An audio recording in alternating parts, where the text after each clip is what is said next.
morning. Welcome to My Morning with Sylvia. It's so good to see you this morning. Thank you so much for tuning in. My apologies for not being able to upload a video last week. I really tried, but I wasn't able to due to 1, 2, 3 things. But I'm here now. And thank you for the ones who checked up on me last week. Once you realized that I hadn't uploaded anything, thank you very much.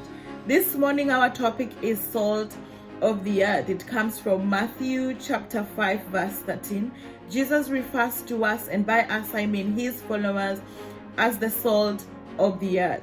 That is actually our identity once we've been born again and baptized in Christ. Today, just allow me to focus on the Christians. Salt has many functions, but we'll focus on 3 main ones. Number 1, salt adds flavor. You'll agree with me that if you happen to cook something and forget to add salt, that food will not have any flavor, therefore making it tasteless.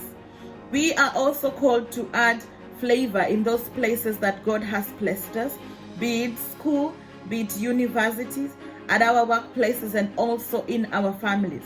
Whenever we are introduced or placed in a social or work related setting, the unbelievers should be able to see the evidence and not actually question our Christianity.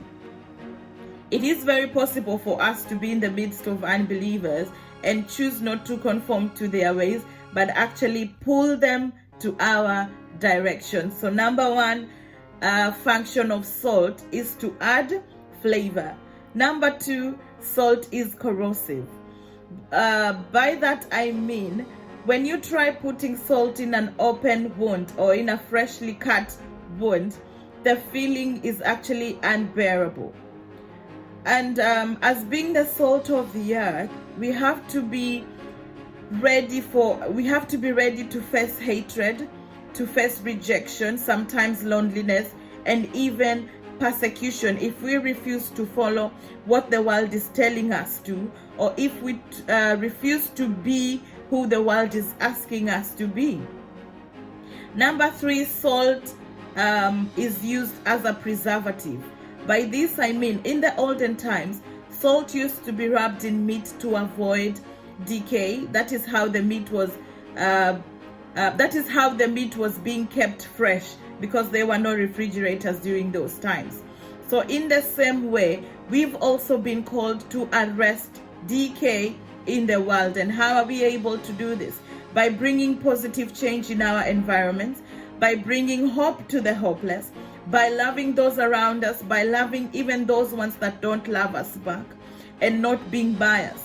If you're Christian and you're listening to me right now, ask yourself this: am I really the salt of the earth that Jesus is referring to in Matthew chapter 5 verse 13? Ask yourself, am I really bringing positive change or positive impact in my environment, in my workplace, in my school, or in my university? When I stand and tell people that I'm a Christian, will they totally agree with whatever I'm telling them, or will there be doubts because they can't see a difference between me and the unbeliever? Am I bringing hope to those ones around me? Am I bringing hope to the hopeless, or am I the one that is draining them?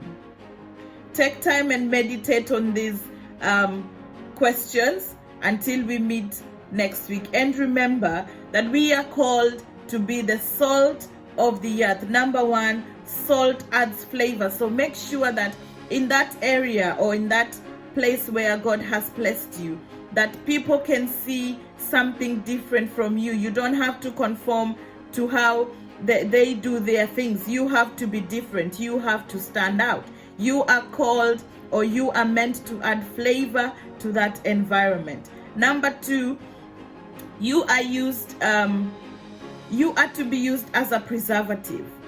Like I said, our main role is to remove decay from the world.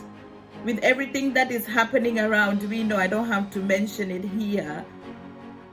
Are we bringing hope, or are we the ones that are actually starting the negative energy? So focus on these things That was my morning with Sylvia. Meditate on it, not just focus, but meditate on it. Ask yourself, am I being the salt of the earth that is being talked about in Matthew chapter 5, verse 13? God bless you. That was my morning with Sylvia. I will see you next week. Have a lovely week.